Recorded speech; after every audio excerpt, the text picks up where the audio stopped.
kalian. Selamat sore, Suster.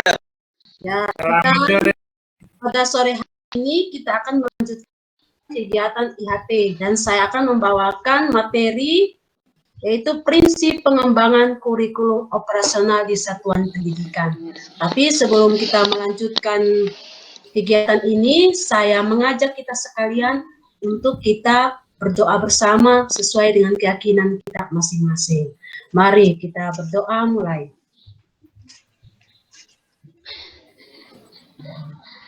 Selesai. Baik, terima kasih. Setelah saya mengecek kehadiran semua peserta IHT, saya cek di sini semuanya hadir. Luar biasa. Bapak Ibu, materi kita pada hari ini prinsip pengembangan kurikulum operasional di satuan pendidikan. Namun sebelum kita memulai, saya mau menyegarkan kita lewat ice breaking singkat yang dipimpin oleh salah satu peserta, Bapak John, silakan. Ya, terima kasih Suster atas kesempatan dan kepercayaan ini. Teman-teman semua ikuti saya, ya. Ya, tangan seperti ini. Kemudian sorong ke depan. Sorong ke atas, ke samping, kembali lagi ke depan, sorong ke depan, ke atas, ke samping kiri kanan, teriak, yes! Yes. Yes! Luar biasa. Baik, terima kasih Bapak John, luar biasa. Oke, mari kita lanjutkan materinya ya. Bapak Ibu, kita ketahui bahwa kurikulum operasional di satuan pendidikan memuat seluruh rencana proses belajar yang diselenggarakan di satuan pendidikan. Itu sebagai pedoman seluruh penyelenggaraan pembelajaran untuk menjadikan bermakna. Jadi kurikulum operasional satuan pendidikan dikembangkan sesuai dengan konteks dan kebutuhan peserta didikan satuan pendidikan. Jadi kurikulum ini kita buat sesuai dengan kebutuhan peserta didik kita. Jadi Bapak Ibu, kurikulum adalah seperangkat rencana dan pengaturan mengenai tujuan, isi dan bahan pelajaran serta cara yang digunakan sebagai pedoman penyelenggaraan kegiatan pembelajaran untuk mencapai suatu tujuan pendidikan tertentu. Jadi, dengan kurikulum ini, ada beberapa prinsip pengembangan kurikulum operasional. Jadi, Bapak Ibu, di sini ada 5 prinsip. Prinsip yang pertama itu berpusat pada peserta didik, di mana pembelajaran harus memenuhi potensi kebutuhan perkembangan dan tahapan belajar serta kepentingan peserta didik. Yang memuat tentang profil pelajar Pancasila selalu menjadi rujukan pada semua tahap dalam penyusunan. Jadi Bapak Ibu pasti sudah tahu dari materi-materi sebelumnya yang sudah kita simak, itu sudah jelas tentang profil pelajar Pancasila. Jadi dalam pembuatan kurikulum ini juga harus dalam pengembangan kurikulum harus membuat tentang profil pelajar Pancasila ini. Mungkin Bapak masuk bisa ulangi lagi profil pelajar Pancasila itu apa-apa saja. Apakah masih ingat? Atau Bapak Wandi? Pertama, oh ya, silakan. beriman dan bertakwa. Yang kedua, global berpancasila. Yang ketiga, gotong royong. Yang keempat, mandiri. Yang kelima, kreatif. Terima kasih. Oke, baik, terima kasih. Jadi itu profil pelajar Pancasila yang kita harus ingat bersama.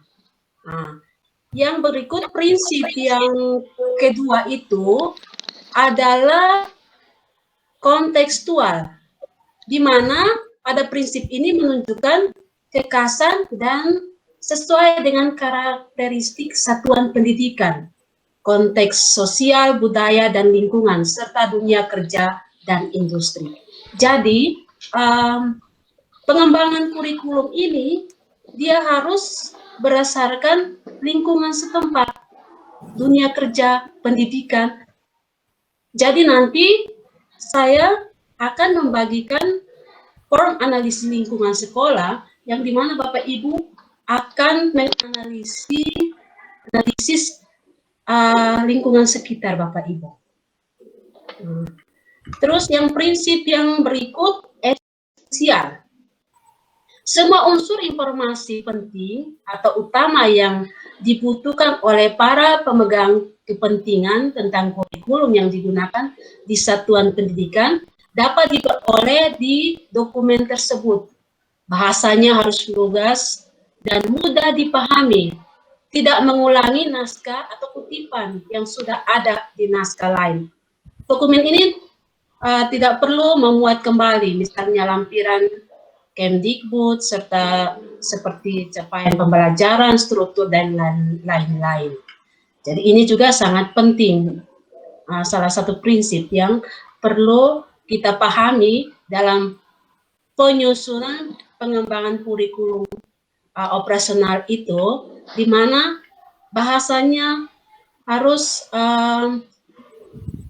memuat tentang hal-hal yang penting, mudah dipahami, dan tidak mengulangi kembali kutipan atau mengulangi kembali naskah. Oke, yang berikut, prinsip yang berikut, akuntabel. Dapat dipertanggungjawabkan karena berbasis data dan aktual. Jadi pada prinsip ini akan dipertanggungjawabkan dengan data. Jadi dia berbasis data. Oke, prinsip yang berikut adalah melibatkan berbagai pemangku kepentingan, di mana dalam prinsip ini pengembangan kurikulum satuan pendidikan melibatkan komite satuan pendidikan dan berbagai pemangku kepentingan, antara lain orang tua, organisasi, berbagai sentra, serta industri dan dunia kerja, untuk itu khususnya untuk SMK. Jadi di sini kita membuat pengembangan kurikulum dengan melibatkan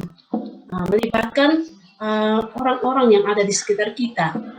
Yang paling utama itu komite satuan pendidikan dan juga berbagai sentra serta industri dunia kerja.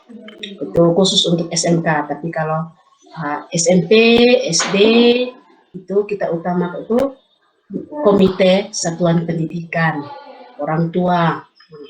Oke, yang berikut adalah, jadi Bapak Ibu, itu adalah prinsip pengembangan kurikulum operasional. Jadi ada 5 prinsip di situ ya, perlu kita ketahui bersama.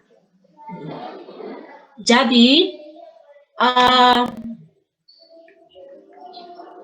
sebagai acuan dalam menyusun visi misi dan tujuan di satuan pendidikan itu berbasis profil pelajar Pancasila. Jadi profil pelajar Pancasila dirancang untuk menjawab satuan pertanyaan besar, yaitu pelajar dengan profil kompetensi seperti apa yang dihasilkan oleh sistem pendidikan nasional. Jadi suatu pertanyaan besar untuk kita merancang ini kurikulum, pengembangan kurikulum itu, yaitu apa yang ingin dihasilkan oleh sistem pendidikan Indonesia, di mana pelajar Indonesia merupakan pelajar sepanjang hayat yang memiliki kompetensi global dan berperilaku sesuai nilai-nilai Pancasila. Pernyataan ini berkaitan dengan 2 hal, yaitu kompetensi untuk menjadi warga negara Indonesia yang demokrasi dan untuk menjadi manusia unggul dan produktif abad ke-21. Jadi dalam hal ini peserta didik Indonesia diharapkan dapat berpartisipasi dalam pembangunan global yang berkelanjutan serta tangguh dalam menghadapi berbagai tantangan. Nah, jadi keenam dimensi tersebut utama profil pelajar Pancasila yang tadi sudah disebutkan oleh Bapak Masud. Jadi tadi Bapak Masud sebutkan ada tambah kreatif, yang terakhir kreatif. Nah, Bapak Ibu, nanti saya akan membagikan form analisis kebutuhan sekolah supaya Bapak Ibu membuat kurikulum, perkembangan kurikulum ini sesuai dengan analisis lingkungan sekolah kita. Di mana Bapak Ibu ketahui bahwa di lingkungan sekolah kita berbeda. Kita tidak bisa samakan lingkungan sekolah saya sama dengan sekolah lain. Karena ada yang lingkungan sekolahnya di pesisir pantai, ada yang di pegunungan. Jadi dengan analisis lingkungan sekolah, di situ kita akan melihat kebutuhan-kebutuhan dari peserta didik kita. Nah, kita merancang kurikulum ini sesuai dengan kebutuhan peserta didik kita. Jadi saya bagikan analisis lingkungan sekolah, di situ Bapak Ibu akan menganalisis kebutuhan sekolah dan analisis lingkungan belajar siswa. Dari situ Bapak Ibu bisa merancang visi misi dan tujuan. Sudah paham Bapak Ibu? Sudah Bu. Halo? Sudah Bu Sister. Paham. Jadi mungkin saya minta salah satu Pak Wayan, Pak Suwandi, untuk men-sharingkan sedikit tentang analisis lingkungan belajar. Misalnya, analisis lingkungan belajar itu seperti sumber daya alam, sosial, dan budaya, atau sumber pendanaan. Bagaimana kebutuhan di sekolah, kondisi sekolah Pak Suwandi? Ya, saya untuk menganalisis konteks ini, maka saya harus menganalisis analisis sosial budaya di sekolah. Salah satu hal yang saya analisis, misalkan ada perguru BUMN yang bisa mendukung kegiatan sekolah. Ada misalkan saya menganalisis apakah di sekolah itu ada enggak pakar atau dosen yang bisa membantu dalam mengajar. Apakah saya menganalisis latar belakang siswanya lagi, dari mana saja. Begitu Ibu, terima kasih. Oke, baik, terima kasih. Pak John, bagaimana menurut Bapak tentang analisis lingkungan sekolah? Mungkin ada pengalaman dengan analisis lingkungan sekolah ini, silakan di-sharingkan. Bagaimana dengan peserta didik di lingkungan sekolah Bapak?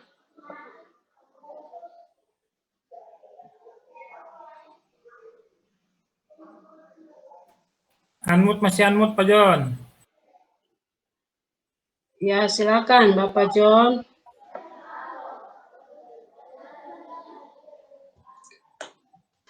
Pengalaman saya mengenai sumber daya di sekolah ya, terutama sumber daya manusia. Jadi saya sering melakukan koordinasi kerjasama dengan berbagai pihak ya, terutama orang tua murid, orang tua siswa yang selalu memberikan support yang positif untuk kemajuan sekolah. Misalnya pada saat pandemi, ya ada orang tua yang punya channel di radio, ya di radio rapi radio antar penduduk Indonesia. Mereka sampai bangun stasiun mini di sekolah dan kita melakukan kegiatan pembelajaran lewat radio. Stasiunnya guru mengajar di sekolah, siswa memantaunya lewat pesawat radionya masing-masing di rumah. Itu salah satu pemanfaatan sumber daya di sekolah. Begitu, Suster. Terima kasih. Baik, terima kasih Pak John. Jadi Bapak Ibu dengan sharing-sharing dari beberapa peserta ini mungkin bisa membantu Bapak Ibu dalam mengisi kebutuhan, menganalisis lingkungan sekolah Bapak Ibu. Jadi nanti setelah kegiatan ini saya akan membagikan formnya dan Bapak Ibu silakan mengisinya. Terus nanti kita lihat bersama nanti sebentar setelah selesai kerja. Jadi terima kasih untuk keterlibatan Bapak Ibu sekalian. Nanti mungkin ada pertanyaan karena waktu kita yang singkat ini. Itu ada pertanyaan nanti bisa atau ada yang mau bertanya, silakan. Ada yang mau bertanya? Pas. Pak John, kasih mati.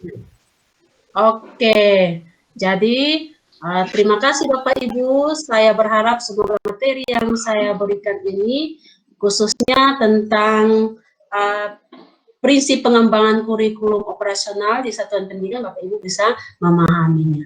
Terima kasih banyak untuk kita semua. Selamat sore.